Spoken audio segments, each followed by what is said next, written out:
When I think of a good game, there's multiple games that come in mind. Super Mario Odyssey, Crash Bandicoot 4, It's About Time, or even Crash Twinsanity, but none comes close to near perfection than Donkey Kong Bananza. Donkey Kong Bananza was unveiled on April 2nd, 2025. I remember when I was in college, when the direct ended after my class, and didn't get a chance to watch it in between classes, and let the direct play while I was only known Mario Kart World. But after class, for some reason I have to see what was the final reveal that they established on the Nintendo Direct, and lo and behold, I was disappointed that it was a 3D Donkey Kong instead of a Mario game.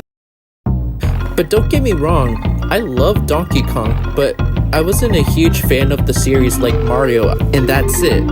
But that was far from the truth of the DK series. So then I waited for 3 months and waited for the day for the new Donkey Kong game to be landed in my hands.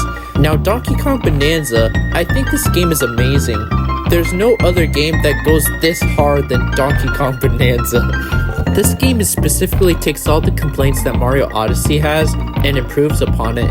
Since this game is developed by the same team as Super Mario Odyssey, I feel like this game has so much good movement and physics, like climbing on walls with the rock in your hands, or even just roll punching your way to rocks. I just love when this game takes advantage of good movement to make their games fun, like Super Mario 64, even when you're just doing nothing and still have fun just moving as Mario. A bold decision that I didn't expect for Donkey Kong Bananza was voice acting, only for Pauline. And definitely this game really does bring the tears just from watching the cutscenes. I just love when this game explores character arcs and stories, and with Pauline, hers is overcoming singing. Now with that being said, there's some spoiler territory here, so if you want to skip to the timestamp, feel free to do so without missing much on this amazing surprise. Okay, here it goes. King K. Rool is back. Wow.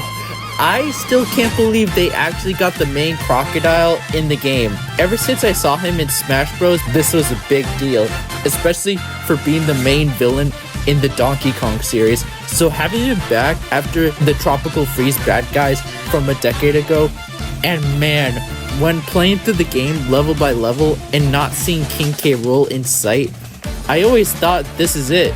Void is the main villain of the story and that should be okay. But literally, King K. Rool spawned from the belly core. I knew that it looks like King K. Rool, but would know that probably it was an Easter egg or having a secret wish that looked like King K. Rool. I mean, I still love that I just figured this out and just shout for joy when he appears.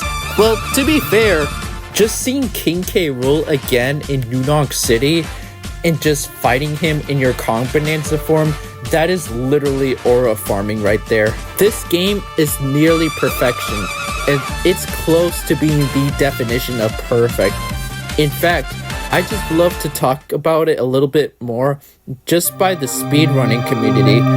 Donkey Kong Bananza has only been out for a few months, and speedrunners have already broken this game in half, from chuck jumps to fats to I-fats, to skips that let you not have some of the Bananza forms such as Snake and Zebra. The Zebra form is pretty easy to skip, just to go to the junction layer after you left the forest layer and use the Ostrich Bananza just to go to both Void capsules or do a tricky jump in the Broken Bridge to make it across to the Void cutscene. The final boss bridge is pretty hard. I think I spent almost an hour just making it across while I was in my own run, and it definitely takes a lot of my patience away. But the most mind-blowing skip is the Muckety Muck boss fight. Earlier you had to toss sand chunks at him, now you have to swipe across his body and he immediately crumbles. Though there is a way to make him stun and make you skip each cutscene phase, so let me know if these that I mentioned, especially the Snake and Bridge.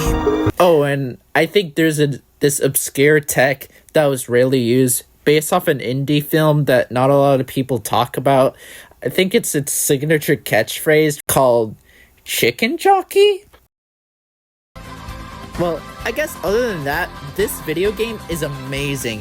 I love Donkey Kong Bananza and its amazing gameplay, story beats, and compelling surprises that makes this an ultimate timeless game. I love this game so much and it's nearly perfect, and probably my favorite Donkey Kong game of all time, and the best Nintendo game of all time too. What do you guys think? Do you think Donkey Kong Bananza is your favorite Donkey Kong game? Let me know in the comments below. For now, I hope you see you guys later.